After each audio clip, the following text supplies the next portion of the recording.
Video making is hard. Harder than the Helltaker's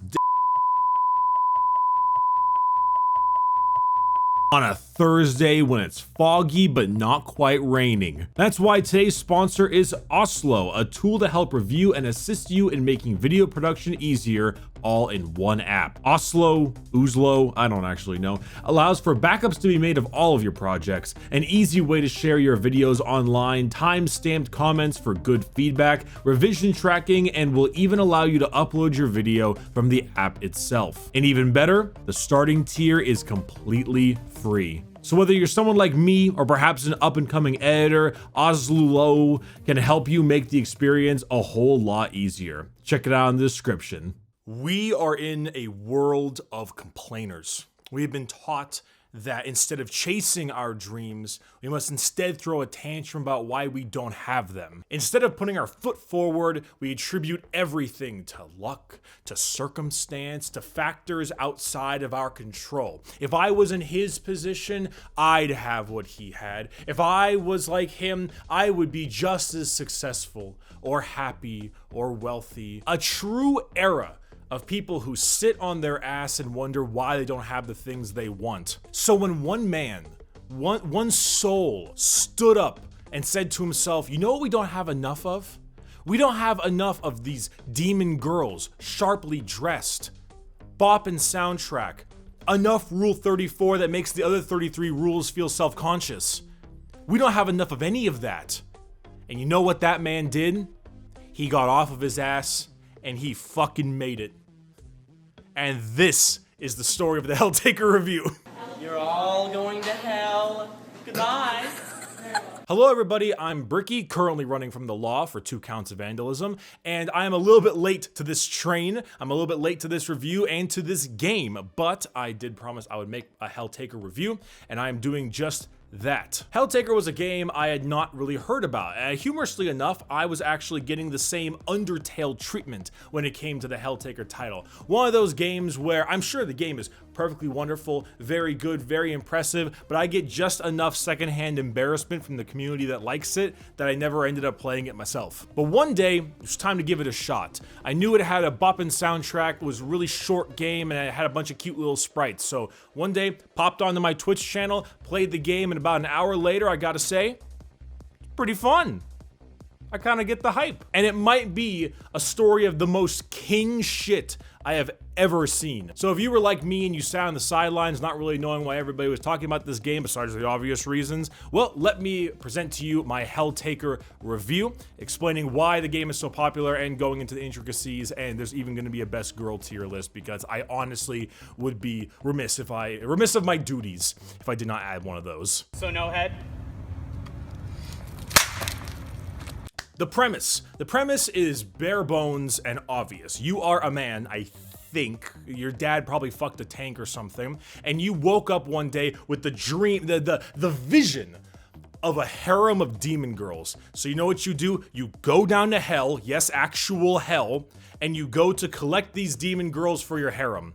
And that is literally the premise. That is the whole story. Round them all up, take them back home, make them chocolate pancakes, which are actually more like Nutella crepes, but whatever. The game is only about an hour long, and it's primarily a puzzle game, and the soundtrack that plays during it is generally looped, but it's so boppin' and good that you don't even notice the loop, and it matches with all of the different motions your character takes. Kind of like that weird goes with the rhythm kind of style of the puzzle game, so it really kind of makes you feel like you're getting your shoulders pumping the whole time you're playing. Gameplay is surprisingly brutal. Now in this puzzle game, you have a certain number of moves, and you have your demon girl at the way end of the mission.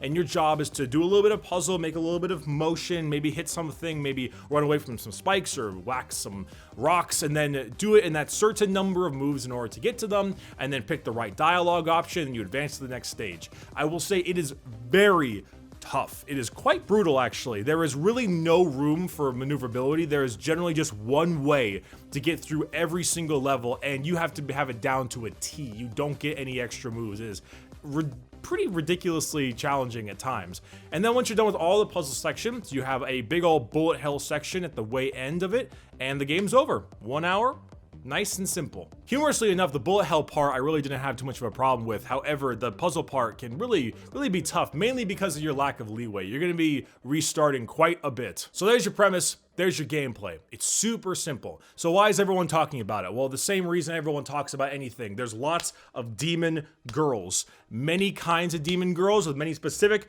personalities. And that's actually one of the best parts of the game, is how quickly they flesh out all of the characters in like an hour. And so naturally I'm gonna have to go through all of them. Have you ever been walking down the street with your best bro, and while you're walking you accidentally touch hands?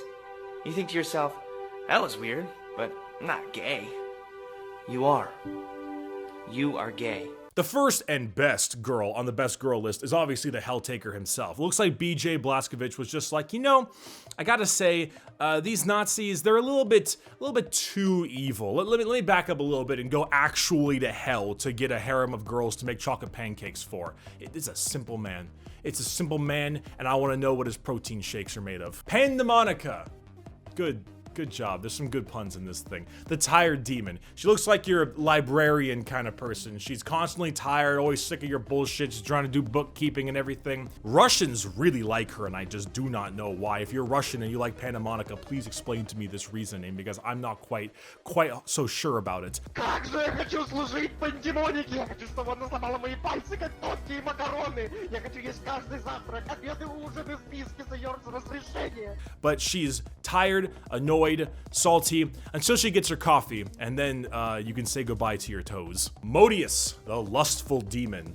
Total bait. She's the hearts over the hair, all excited. The how dare you head pat me, Helltaker? That's lewd. Don't come near me. Don't touch me. I know you're thinking your lewd thoughts. I always knew you were some twisted pervert. Huh. Which is humorous, because I think her idea of lewd stuff is actually murdering you. So, I mean, devils, you know, demons and devils and stuff, but total bait, doesn't matter. Cerberus, the triple demon. This one is super cute. I actually love this design. 3 separate girls, but they all share the same mind, and they're like the Cerberus dog, you know? Like, you know Cerberus, you know what Cerberus is. Super fun. They have lots of energy because they kind of act like dogs, really excited to do stuff, really feel guilty when they do bad stuff and that kind of thing around. Very cute concept. Little weird that they act like dogs, because that makes it seem a little bit weirder, but I mean, internet has made porn of way worse things, so whatever. Good choice. Melina, the sour demon. If sadism and coffee runs through Pandemonica's veins, it's vodka for Melina. She's tired of everyone and everything, and all she wants to do is take 10 shots of Smirnoff and go play a 4X strategy game. And you know what? I'm fucking down for that. Me, Melina, a large line of vodka shots, endless space 2. I call the Vodiani. She can play the Cravers. Makes total sense. In character. Next up, Zajada? Whatever. The bitch demon. You ever wondered what a 25-cent blowjob behind the back alley of a Wendy's felt like, specifically from a demon girl? That's this kind of look. It has that nice combination of that friend that you generally don't invite very much because they went down a dark path, but if you're ever going to a Vegas club, you know they're the first person to be there. They look like they just danced for 7 hours, took off their high heels, blisters all over their feet. They got the damn shirt unbuttoned. They're taking their smoke. They've been through a lot of shit. Are they fun? Yeah, in the right setting, but at the same time, be a little careful. You probably catch a disease. Azazel,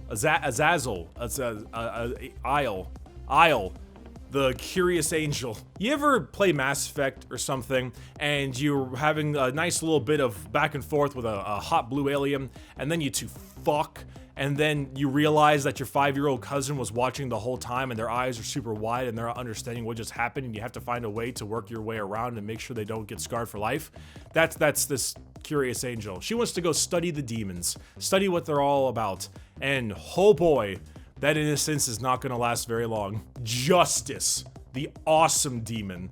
Literally the tagline. Justice is great. Got the coat kind of hanging over, flailing in the wind. Got the super badass shades, always excited about everything. Big old go-getter, you get it. You go do what you gotta do because you are an absolute badass and Justice thinks you're a badass. And honestly, Justice would do everything that you were doing if she wasn't blind as a fucking bat, which is the best goddamn joke I've heard in years. Good job. Lucifer, the CEO of Hell. Best girl, no question. Lucy, which by the way, great nickname, all things considered. Lucy is wonderful, great character, lots of character development, enjoys the pancakes. If you had to have a canon ship between the Helltaker and somebody, it would most likely be Lucy. Has a little bit of, confidence in themselves, is the CEO of Hell, so therefore strong, smart, independent businesswoman.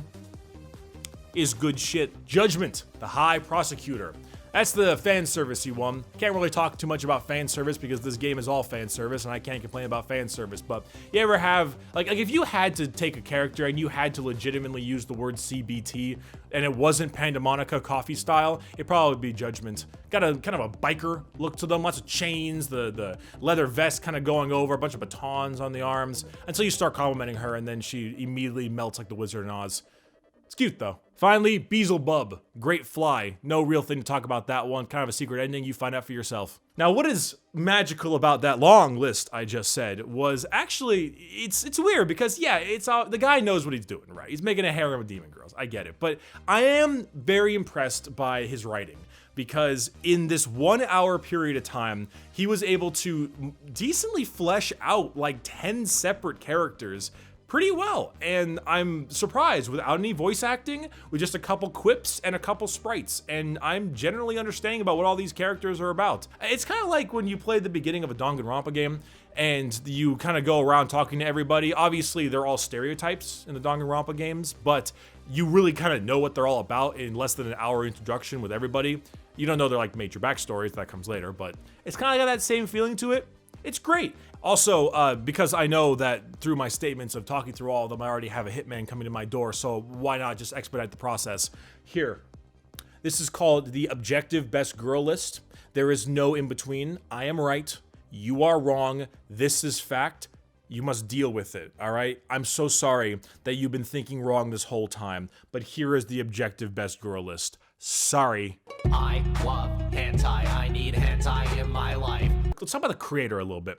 Helltaker was made by a guy, a YouTuber in fact, named Van Ripper. Now, a lot of the time, people attribute the success or the greatness of a game to the fact that it was made by one guy. Now, there's been plenty of high-profile games that have been made by only one person. However, I don't really like that whole idea where I'm gonna give a game a bit more of a pass because it's only made by one guy. At the end of the day, it doesn't really matter how many people made the game. If the game sucks, it sucks. It's kind of like the Rockstar syndrome, you know? You don't see all of the thousands of failures, you only see the ones that succeeded. That being said, there are still plenty of great games, and I will say that this is in fact one of them, especially considering how short and sweet it is. It has that small and short design idea to it, but it does so much in only 1 hour that's really rather impressive. However, this is where I have the appreciation for this son of a bitch. Okay, this is where that king shit comes out. Like I mentioned in the beginning of the video, we're in a world of whiners, of people who attribute their lack of any kind of thing of wealth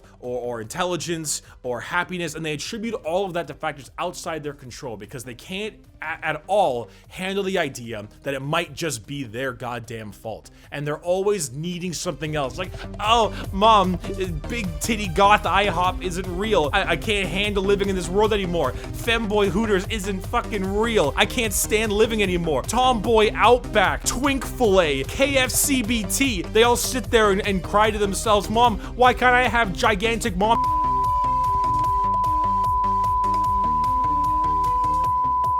Mom! Mom, I need more Zoloft! Get the Zoloft! This man had a dream and he had a fetish. And instead of whining and crying about it, he went out and he goddamn made it. There is now a giant influx of sharply dressed demon girls on the internet, thanks to this one man's fetish and passion. And you know what? He appreciates it. And even I do too. That is king shit.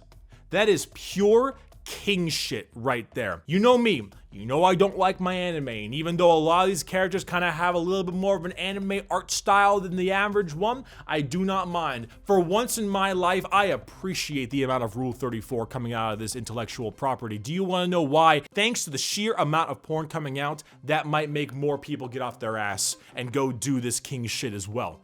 To give them the motivation to get up and go make their fetish a reality, god damn it. So yeah, Helltaker. It's pretty fun. It's pretty hard, and you might have difficulty on the puzzle or the bullet hell section to a decent amount. It's pretty difficult, but it's short, it's sweet, it's cute, and it spawned a lot of fan fiction and stuff of that nature, and the creator seems to be totally down for it. And honestly, good on him. Oh yeah, did I mention it's free? It's free. You can get it on Steam. However, he did mention that if you wanted to support him, you could buy his artwork book with a little bit of commentary and a recipe for the pancakes as well. I will link both of these things into the description, the Steam pages for both. That being said, I shot him $100 myself. It's not going to make him rich, but everyone talks about how, like, oh, it's so nice that you made this thing free, which, like, I mean, cool, yeah, it's cool that it's free, but you really should be paid for your work. I'll also link his YouTube channel in the description too, so you can go give him a look and give him a shout, because he did a pretty damn cool thing here. As we round out the video, all the patrons are on the screen. If you'd like to support me, you know where to go. And besides that, I do actually have changed it so that now, instead of shouting out the top tier patrons, I want to answer some of their questions. Kenshin has asked me, can we get an anime review of Mobile Suit Gundam, Ironwood Orphans Season 1 and 2? What is that name? Maybe. If it's like a 90s or 80s anime, possibly, because I like those a lot more, but if not, then I'm not quite sure. I know Gundam's kind of neat because it's all about anti-war, but they always shoot each other to death, which is kind of funny, but possibly. Are seals the dogs of the sea, or are dogs the seals of the land? Have you been huffing that, like, plastic glue? Do you have an interest in playing D&D again, and what was your favorite reason for playing in the first place? I'd like to play it, but I think that for in-person D&D is just way better. I know you can do Roll20 and do online stuff, but I just don't consider it as good as the rest.